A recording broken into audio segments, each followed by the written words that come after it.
Welcome to the McFeely Mess podcast at Inforum.com. In-depth conversations and opinion covering a variety of topics from the world of news, sports, and more. Here's Mike McFeely. Welcome to another episode of the McFeely Mess podcast at Inforum.com. Super special guest on the pod today. You rarely hear him and I talk together. We're never on the same videos. We're never in the same room together. We don't spend time on a plane together. Hotel lobbies, restaurants. We never see each other. So I thought, why don't I ask somebody on the pod who I just never get to see? That's right, folks. Dom Izzo of WDAY-TV here in Fargo is our guest on the pod today. Dom, so good to see you. So elusive to make this happen. The last time I saw you, you look so different. All of yesterday? Yeah, I think it was something like that. It was. Just couldn't align our schedules together. No. It's been, your people get together with my people, and it just never worked out. But finally here. Talk great steak dinners. I got a couple come to mind. Okay. Name your top restaurant meal that you and I have had on the road together. The Red Ox is by far. It's the Red Ox in Macomb, Illinois? Rest in peace. That was by far. Okay, all right. Because you said it because you had been in Macomb for 7 days. And you saw me. You were looking for another human to talk to. You said, you didn't even let me order. You're getting this, is what you told me. The ugly steak. You're getting the ugly steak. Yes, that would be number one with a bullet to me. Yeah, that one's tough. Just the atmosphere. It kind of felt like an old supper club. So good. It felt like I was stepping back into 1974. My dad was still alive, still around. He was bringing in his bottle for the setups as they had back in the 70s. It kind of felt like that kind of place. Awesome place. Really good. Yeah. Okay. All right. We're together on that.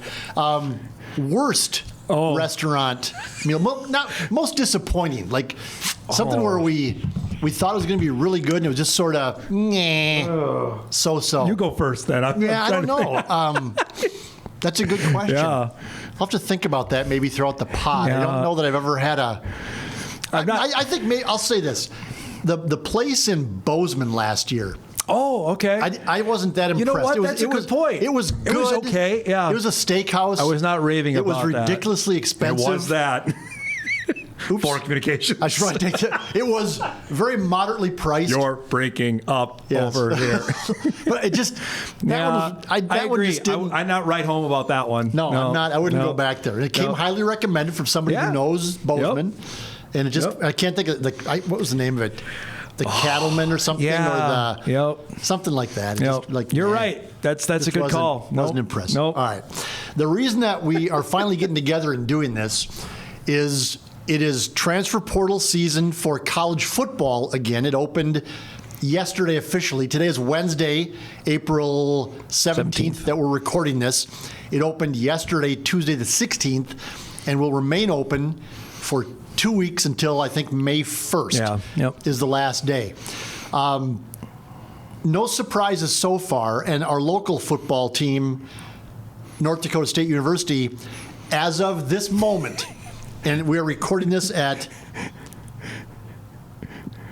11:27 on Wednesday, April 17th. The bat signal hasn't gone out yet. There are no new Bison in the portal. No. Do we expect that to change? I would think you would be naive if you listen to this. You certainly are probably a Bison football fan or an FCS football fan to think otherwise. Now, is it going to be heavy hitters? Could be.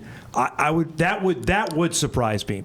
What wouldn't surprise me if we see between a half dozen to a dozen players that maybe go. Now, we anticipated this in December, and that never materialized. The Bison were able to keep the guys. But that was December. We anticipated the coaching change as well. A bunch of really good players leaving.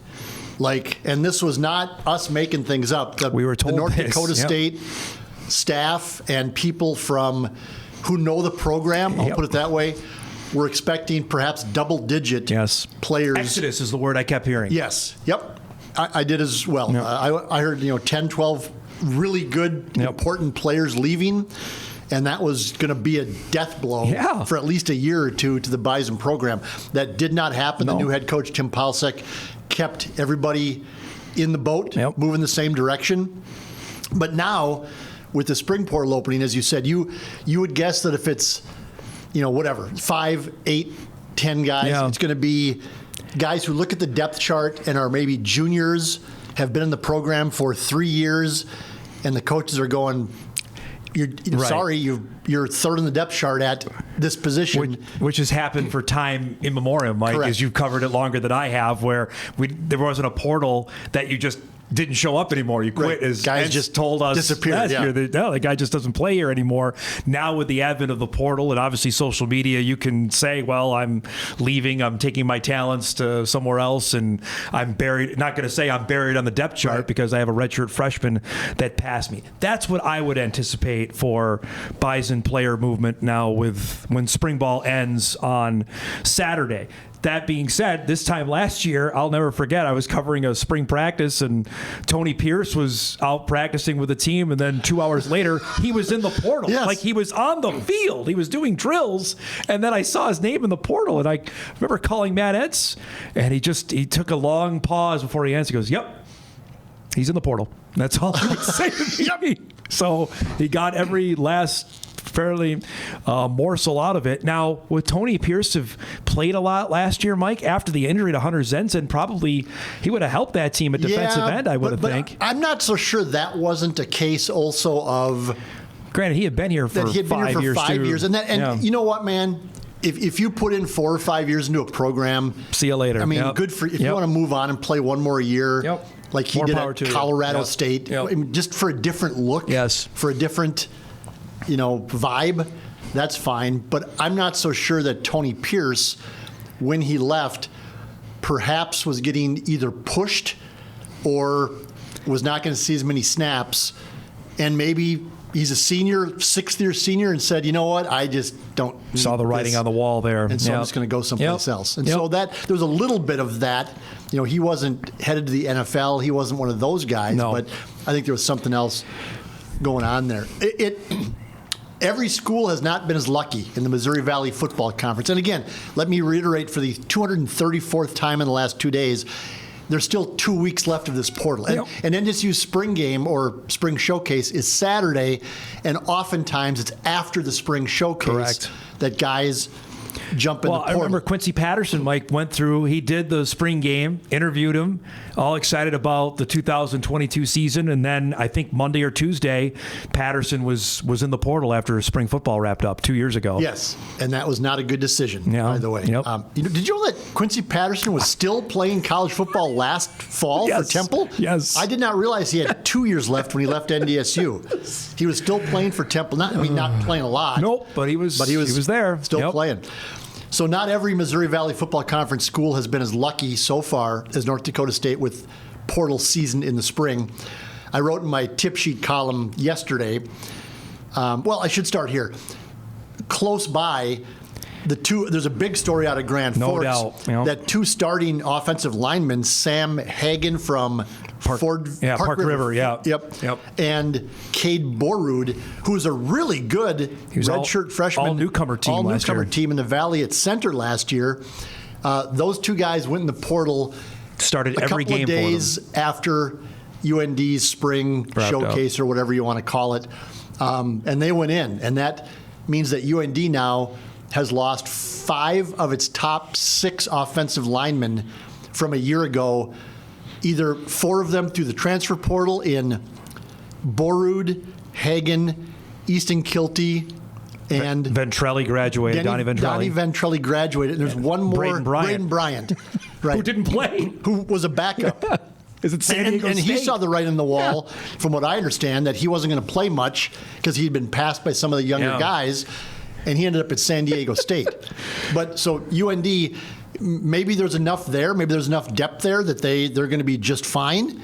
It would seem to be a tough and with a new quarterback too this season in FCS to have that much depth where you can just lose 5 of your top 6 guys and not feel it. But we'll see. We'll see how that works out. So that locally is the big story in the portal. Murray State, the latest addition to the Missouri Valley Football Conference, which is different than the Missouri Valley Conference. Not the same. Just letting people didn't know that apparently. Signing off on them. Know that apparently. They have had, by my count, yesterday in the portal, From their end of the season last December until yesterday, they have 42 players in the portal. 42. 42. So Jody Wright is the new coach, and he's got some high connections. Yes, Mike, he SEC. comes from the SEC world. That's why they wanted him to be the head football coach there and moved on from Dean Hood. They said, Dean, thanks for getting us 1 year in the Valley. We're going to move on, and we're going to get a guy that can maybe bring in some maybe higher profile transfers. And this is not, in my opinion, not knowing it, Murray State players looking for greener pastures. This is Jody Wright saying we need better football players at here. least a good portion of them. I don't know that all 42. Yeah. I don't know that you would ever, as a coach, you still need bodies. You still need players. You still need people. But and they lost a couple. Cole Rusk, their outstanding tight end, he went he was good. Big game hunting. So, I mean, it's not like they didn't, like to your point, they weren't all told to leave. But okay, so here's the question I have, and I raised this yesterday in an evening phone call with Eric Peterson.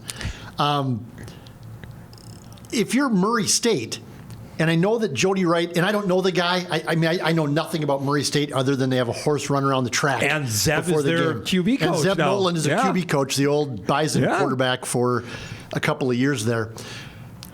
If you're looking for transfers and you're at Murray State, wouldn't you sort of be at the back of the line? Oh, there's no doubt. Yeah. I mean, and so in the Missouri Valley Football Conference, they certainly are. But even okay, so if Jody Wright has the SEC connections, and he is connected to a lot of really good Kirby Smart. Yes. Yeah. But are those kids going to end up at Murray State? You're not going from Georgia to Murray. No, that's your point. No. Yeah, no. But in that part of the world, I guess the counterpoint would be, well, there's way more football players there. No doubt. And if you have a decision between SEMO, Murray, East Tennessee State, Eastern Kentucky, now we've got a guy who's got SEC connections, maybe want to come play for us. I don't know. All we heard from the athletic department when they got admitted into the league, we're going to spend the money. We're going to invest in football. We know what we're getting into. Now we're going to go see it firsthand in November what they're up against. But that, to me, would be the only counterpoint to that. But I 100% agree with you. Like, if you're looking at the league, you're at the back end of getting players to Murray State. Maybe Murray State, Indiana State might be, if a kid has a choice between Indiana State and Murray State, maybe you go, well, I'm going to go to Murray State. Yeah. But, I mean, if you're down in that part of the world and you're if it's Southern Illinois, and Missouri State and kind of that southern branch of the Valley, I don't know. Even if it's Youngstown, in Murray, you know where you're going. Youngstown. Yeah. Well, okay, so Murray State had 42 guys go in. Yeah, Youngstown State has lost 26 players. I didn't know that number too. I saw you wrote that since yesterday. the end of last season. Now, Indiana State has lost 20. South Dakota's lost 15. Missouri State, Southern Illinois, and Illinois State have lost 13 each, and Northern Iowa has lost an even 12. The only two schools to this point that have lost fewer than 10 players, and UND's lost 10, by the way, fewer than 10 players since the end of the season are South Dakota State and North Dakota State. SDSU has lost 4 players to the portal since the end of the last season. NDSU has lost 6. And again, those numbers could change. Yep. And in South Dakota State's case, as I wrote, there's one in particular that everybody's keeping an eye on. But it looks like he's staying. It looks like the quarterback, Mark Gronowski, is staying. So they're done with spring ball. That wrapped last week in Brookings. Yeah. And if you go through it like he did, just the writing on the wall seems like he's not going anywhere if you do that. Well, no, but the question is that, again, he hasn't graduated. From what we know, he hasn't yet graduated. And once you're a graduate, then it's open, then you can leave. But we're getting kind of late in the process because the obvious connection is Northwestern. Correct. He's from the Chicago area. Their new offensive coordinator is Zach Lujan. Mm-hmm. That obvious connection. David Braun certainly knows the Valley. Doubt. He's the old NDSU coordinator. So I guess are we going to be camping out in Brookings for commencement next month? And if Gronowski walks, when he takes off the cap and gown, and there's a purple jersey underneath it, a purple 11 jersey, to call the bat phone. I mean, but that's it. But you're right though. That everybody's waiting on that. And apparently if that happens, he's staying, and look, we talk about what South Dakota State has lost, and they've lost when you look at the NFL type players that they lost, It's a lot of guys, but South Dakota State's going to be just fine. They're going to be. It's going to be the Valley next year is likely going to be between them and North Dakota State Bison, again. yeah. Those should be the two best teams to start the year. And South Dakota State ain't going anywhere. They lost a bunch of guys.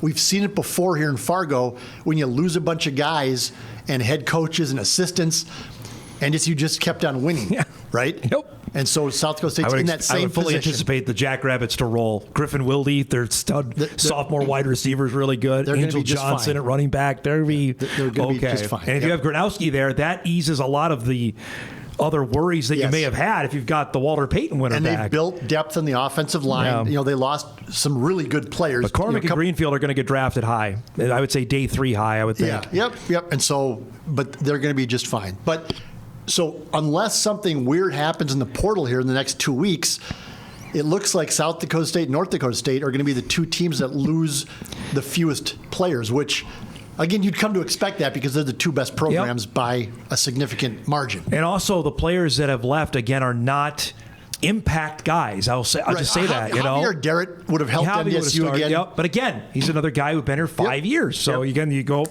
thanks for your service and good luck in the Big 12 at Kansas next season. But what I was laughing about as I was looking up these numbers, and I know that it's, who am I to say I told you so? I mean, I would never pat my own back. But remember back in January 2023 when NDSU was losing guys and the whole world was burning down? Yes. Oh, my God. And FCS was gleeful because Laughing. NDSU was, there's no culture up there. Oh, must be something wrong with the head coach up there. Oh, it's all falling apart now. What's going on at NDSU?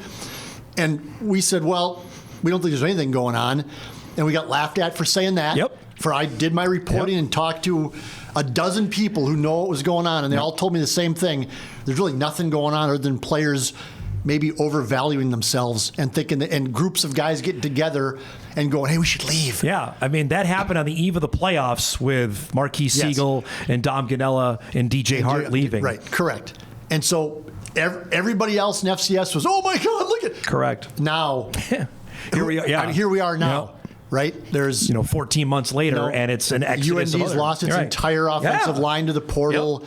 Yep. Guys are going. What I am intrigued by, going back to the UND part, is offensive lineman has become the commodity. Offensive line, and with multiple years of eligibility, that's where you've got to watch now going forward. If you're a fan of any of the and that includes Dakota North schools. Dakota State Correct. or South Dakota State. Correct. That's I mean, you have to, if you have a, I don't even know if you have to be an all-conference player. If you have a competent player that can play offensive line, then that is going to be a commodity that teams are going to overpay for to come have you transfer to go to another school. Have you heard anything about where the two kids from UND might end up? I have not. I remember my reporting when Hagan committed.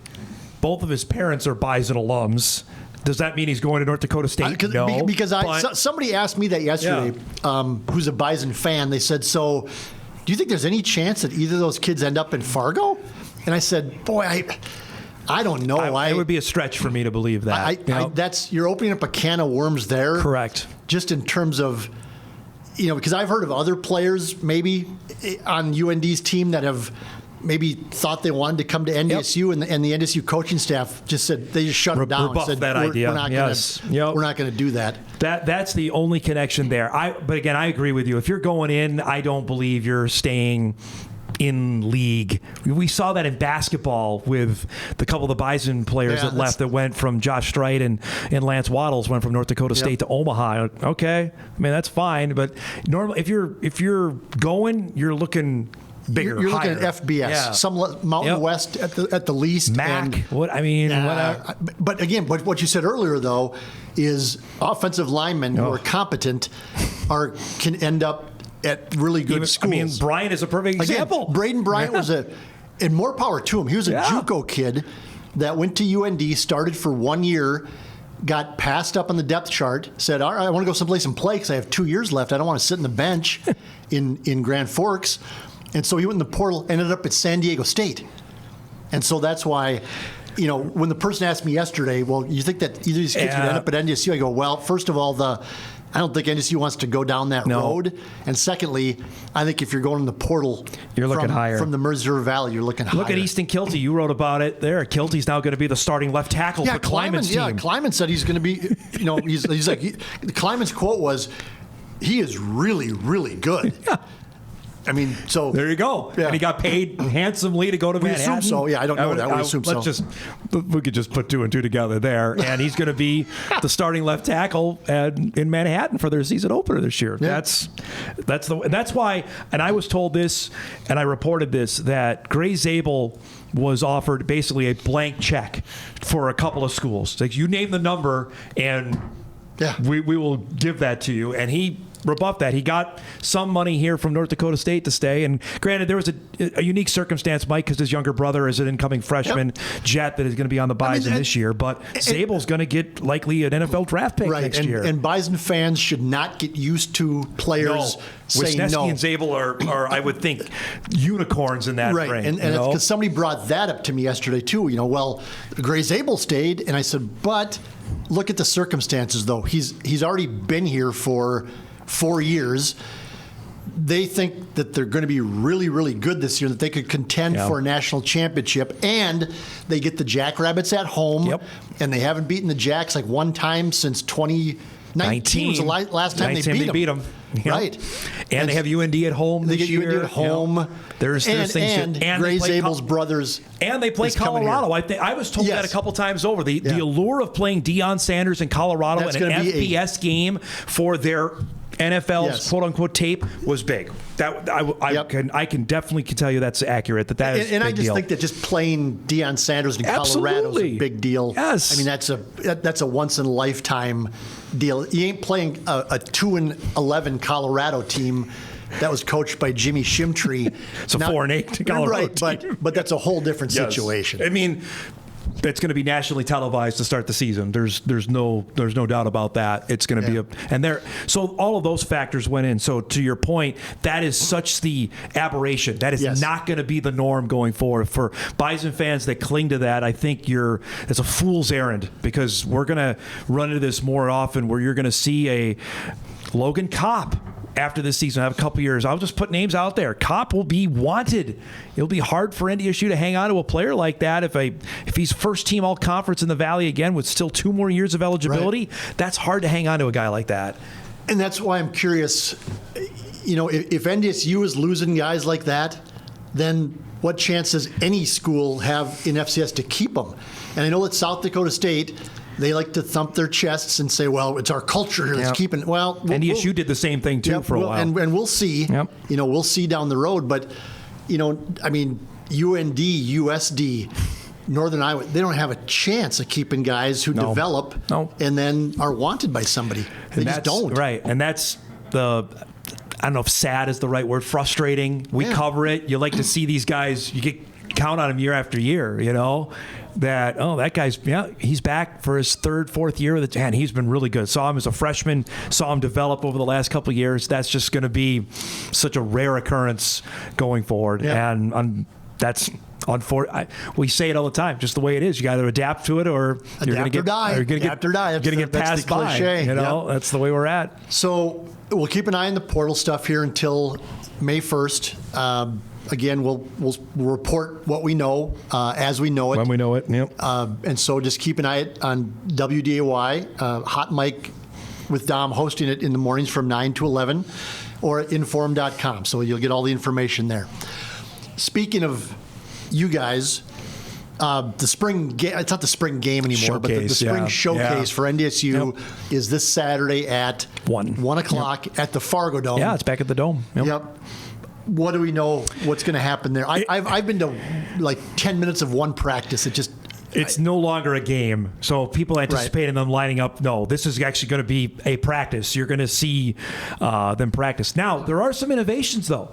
Tim Polisic's going to be mic'd up over the PA, so fans will be able to hear a certain section of that, which I think is intriguing. We're going to pick that up on the broadcast for people that aren't going to go. It is for me, as a nerd of this stuff, I like to see the younger guys. I already know what Cam Miller, Cole Payton can do. I've been hearing a ton about Marty Brown, running back from Omaha, who redshirted last season. If you were looking I want to see him in action. You want to see him play? I want to see him out there running the ball. I've seen him. I don't think I couldn't pick him out of a lineup just because I don't know him. I want to see what his body looks like in terms of size. He's unbelievably quick. Speed. Yep. I want to see those types of things. I want to see the guys who are going to block for him, Mike. Offensive line is a huge deal. Yes. Who's going to be the 5 out there? Who's in contention to be in the rotation? I don't know that we know. Right? I don't know if they will know at the end of Saturday. I don't think that we know, A, who the 5 are, and B, where those 5 are going to play. What positions. Asking Dan Larson, the offensive line coach on the Bison Media Zone last week, and I asked him about, where's Grace Abel going to line up? He goes, well, he's going to be one of the 5. Yeah. But he said to me after that, we have a strong sense he's probably going to be the left tackle. And I think that's probably a smart move there. Mason Miller is back as well, who moved. He and Zabel ironically switched spots last season, and Miller moved inside to right guard and moved Miller out to the outside. Zabel, they moved to the outside. Oh, yeah, yes. They moved Miller inside and Zabel outside. But after that, need to find a starting center, need to find a starting right tackle, need to find a starting right guard. Those are the 3 spots that are open up with Kubas, Sundell, and Westberg moving on. Yeah. And they're one of the Hunter Pontius, the block guy from Montana State, and Jake Rock. One of those guys. They've both been in the program now. But they're 6th year now. They're both 6-year guys. One of those guys has to be a starter. Yep. They have to be. Yep. You've been here that long. Polasek told me that. No bones. We need both these guys, frankly, but we certainly need one to assert themselves to grab a spot in the starting lineup. Trent Fraley, the transfer from Marshall, is in the mix, I think, at center, but I would not be surprised if you see a couple redshirt freshmen playing against Colorado. Bo Johnson is a highly thought-of kid from Spring Lake Park. Sophomore Devin Lockerbie from Faribault, Minnesota, is also in the mix. He was in the 2-deep all season last year. I think Devin's certainly got the body type to be in the mix. Jack Lewinsky, another one from Minnetonka. Chris Lewinsky, former Vikings son. Highly sought after high school kid by all the Valley teams. Griffin Empey's another one to watch, who's a walk-on, who's really started to blow up. Big man from Wisconsin, who they really like. I know Kolpak wrote about Hayden Johnston, another 5th-year guy who's his time is now at center. We talked about it on the phone, and I don't want to spill too many secrets, but because you asked me, where did they miss? And we talked. I know you and I both wrote about it. There are some guys that moved on. One, most notably, Max Rader, who's playing at Wisconsin now. I mean, they had obviously high hopes for him. They really liked him, yes. But the guys that moved on aren't playing at FCS schools or FBS schools. Right. You know what I mean? But I think they did miss on a couple guys, and at that spot, that is a tough spot to miss on. Because it seems like there's a missing class there. Because if you're talking about playing redshirt freshmen like Lewinsky and those Bo Johnson and those guys, MP is a redshirt freshman. That means that you missed a class in there somewhere that should be juniors right now, or sophomores, or even seniors that need to be on the field, and they're just not. Another name, just since we both live in Moorhead, Austin Schultz, another name I heard, former Spud that has played really well, that has some position flexibility. Another redshirt freshman that potentially we could see some time on Saturday. But you have to play your best 5 guys. Yes. Right. And so, I mean, if Hunter Pontius and Jake Rock are 6th-year guys that just aren't getting it done, then what you have to play a young guy and say that's that's what we're going to roll with. Everybody else in football has played. Well, hell, the Bison have played freshmen before. Billy Turner, I'd like to remember, and Joe Haig were. Now those guys are super special guys. Those are draft choices. But they also were freshmen that got out there. I was going to bring up another one, but he's another special one. Dylan Radens was another one that played, and another special guy. So maybe not the best examples, but goes you to the just point. Have to play well. But you could look at go back to Grand Forks. Cade Borrud played all of last year as a redshirt freshman at center, which is a difficult position to play anyway. And then he's the captain of the offensive line at center. And I have Bison fans bring up to me, well, who's the one guy starting for UND? Is Seth Anderson, former Bison, that I think wanted to play and saw he wasn't going to get on the field probably till this season year, right, was when he was going to get a chance to play. And this is Seth's fourth year, I want to say. I think he's a fourth-year junior, if I remember correct. It's hard to keep track. I lose track of that too. It might be a fifth-year senior now. Might be this might be his last year. I think this is his last year. 19 was his senior year in high school. So anyway, point being, he was going to have to wait that long to get on the field. And in this day and age, there was nothing nefarious going on there. I talking to the Tyler Rolls and the Matt Ences back when that happened, they said we had no problem with it. Kid wants to go play. Wants to play somewhere. Yep. That to me are the big stories to watch. Wide receiver is a spot too. I was going to say that's the one I was going to bring up. Is you and I talked last year at spring practice. There was like 241 receivers on the field and 4 running backs. And we're going, well, this is backwards. It needs to be the other way, right? Yeah, and they did not bring in a running back. They just never had a running back that really popped last year. But we kept hearing about all these young receivers, the Mekhi Collins, the Carson Hegerly, that group of guys, the Bryce Lance. We need to see some production offensively out of those guys. It's go time for all 3 of those guys. Yeah. Bryce Lance is a fourth-year junior. Collins and Eli Hegerly. Green, it took a while to get there. Did. But Eli the last popped. 5 or 6 games of last year, that's when you just went, okay, that's what they've been waiting for. So Lance is a fourth-year junior. Hegerly and Collins are both third-year sophomores. That's the third year is the click year. And I really believe that. Now, Collins is the tallest wide receiver on the roster with Mathis moving on. Collins is 6'4". He had big-time offers, Mike. It was Kansas State and Iowa State offered him out of Mankato West. You know how good of a high school football program that is. Hegerly has all the tools in the world. And either one have not been able to get on the field because you had a Mathis, you had a Jake Lippy in front of them that, for whatever you want to say about them, they did catch the football. They caught the ball when it was thrown to them. That's the biggest thing. The other part is tight end. I don't know who the backup tight end is on this team yet. You have Stuffle. This team has got holes. What am I saying that they're in the national championship run? There's some. They're going to lose again to the Jackrabbits. There's some. My God! I want to know who the backup is. Now, granted, they flexed Brosio out there, and he can play both fullback and he's tight back end again too. But you have Finn Diggins, Carson Williams have played quite a bit. Nate Forstick's a big kid from Wisconsin. They haven't seen play. Caden Zenzen's another out of Barnesville, Minnesota that they like. I'd like to know who Cam Miller is going to throw the ball to on third. Go back to your point. On 3rd and 7, it was Mathis, and he made the catch all the time. Who's going to be that guy this year on 3rd and 7 is going to make a play? Safety. That's another position last year that they were really thin at, and I think they missed on some guys at safety as well, so there's a hole there, and we saw that. Sam Young kind of got tossed in there last year. Played every snap. And by the end of the year was playing well. Yeah. And they did some things defensively to maybe he's not the tallest guy. Mitigate he's that not out the there. fastest guy. So I think they kind of did some things to. Darius Givens is the name I keep hearing from Champlin Park. He's a sophomore that played. Wisniewski's obviously an All-American guy. You got him. Ryan Jones, the kid out of Frisco, played a bit. I think he's had a really good spring from what I've told. That he's had a really nice spring. So I think you can see some rotation back there. They're not taking Wisniewski off the field, but. Givens, Jones out there with Sam Young. There's some reinforcements that I didn't think at this time last year they definitely were. They didn't know who was going to be the second safety. Well, in fact, they moved. This is when they moved Wisniewski from linebacker because they didn't have anybody. Nope. And I think corner, they're rock solid there. I really like what they have. That's a flip from last year too, because that was part of the whole. The sky is falling because they lost a couple of cornerbacks and Courtney Eubanks left in the portal as well. Jaden Price was the only returner. Now Price has graduated, but Jaquise Alexander started the final 8 games, and he got, I thought, really good. I think he looked pretty good by the end of the year. Najee Nelson, I thought, really flashed as a true freshman and didn't play over the limit, so he still has 4 years of eligibility. Marcus Shepard, the transfer from Bowling Green, I thought was pretty good at the end of the year.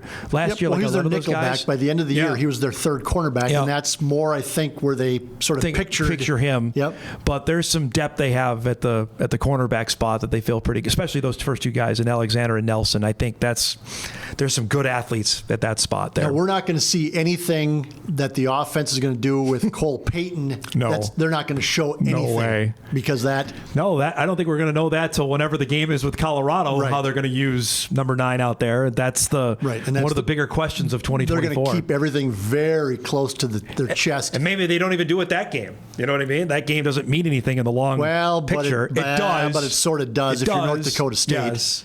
It does, but it doesn't. I mean, that if they could somehow, it's going to be a very uphill battle because I think Colorado's going to be better than they were at 4-8 last year. Again, it's the same as the Arizona game. If NDSU would have got Arizona in Jed Fish's first year, they would have won that game because they probably should have won the game in Jed Fish's second year. Yes, correct. If they would have got Colorado in Deion's first year, they probably could have won that game. Deion's, for whatever you think of him, he's bringing in talent. Now, whether that talent is going to mesh, whether they're going to be ready to go by game 1 because there's so many transfers again coming in, I don't know, but they're just going to have a ton of talent and speed on the field. There's a legit argument you can make when we're sitting here in April of 2025, and I hope we're doing this again, that the Bison would have faced maybe the number 1 pick in the NFL draft and his son at quarterback and Shadir Sanders and Travis Hunter, who's also going to be a first-round pick who plays both corner and wide receiver. They're going to face both those guys in the season opener. Yep. So it's going to be a different test. Yep. It's going to be a circus, and it's going to be all those things. Well, think about it.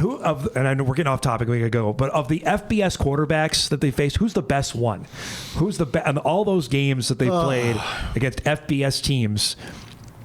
That's you know what I mean? The Iowa kid ended up going to the NFL. Right, he got drafted. Beathard got drafted. CJ Beathard was, and that's probably the pick, but he couldn't move, Mike. He's a statue. Remember, he got hit and it led to a pick 6 for MJ Stump. I'm thinking way back to when they played Central Michigan and Ball State. So Dan Lefevre was pretty good. He was the quarterback at Central Michigan. He was pretty good. He got a shot in the NFL. But none of the Minnesota guys. No. The kid from Arizona looked really good, but he got Delora. He lost his job last year at the end of the season.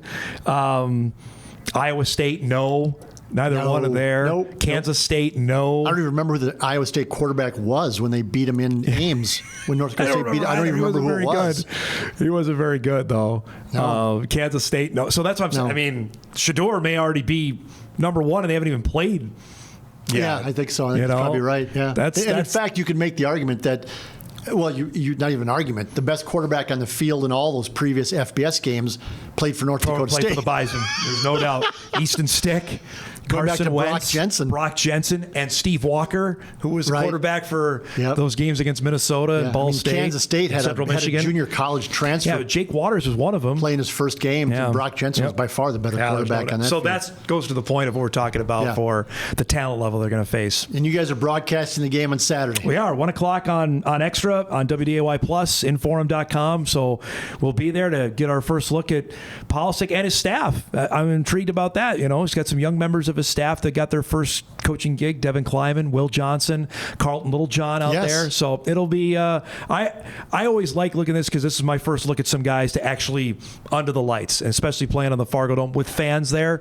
So it'll be fun. Yeah, I'm glad it's back at the Dome. Yes. I know that they're trying to kind of highlight the practice facility, but I mean, if it's not open to the public and people can't come and see, then what are you doing? I mean, you're supposed to.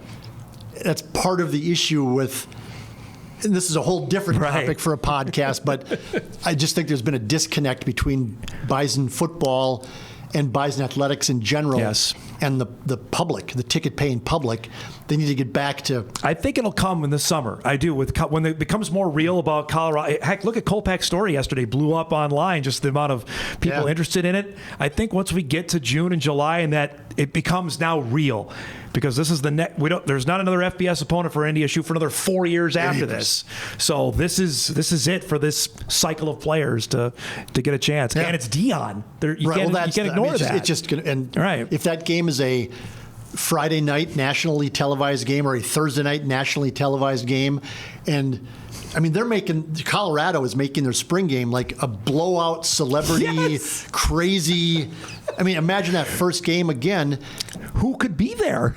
Yeah, well, right? Lil Wayne. Yeah, The Rock. who are we talking about? I mean, it's just going to be insane if that's Mike McFeely, part of that. Yeah, I am going to be there. So. DJ Scree, can we get him there? Can we get him, your guy? DJ Ski, your guy from Minneapolis? Yeah, absolutely. Yep, sure. But it's going to be fun. I'm looking forward to that. It's going to be awesome. Insane. It's going to be a lot of fun. Yep. It's going to be fun. Thank you, Dom. Appreciate it. Thank you, man. Dom Izzo, WDAY-TV, host of Hot Mic on WDAY Extra every weekday morning, 9 to 11. The best part of it is Tuesdays at 9:30 when I come on and talk about Bowling 150 in the Sunset Monday Night League. This has been the McFeely Mess Podcast, Inforum.com. Thanks for listening. Thanks for listening to the McFeely Mess Podcast at Inforum.com. For more podcasts and columns, head to Inforum.com and search Mike McFeely.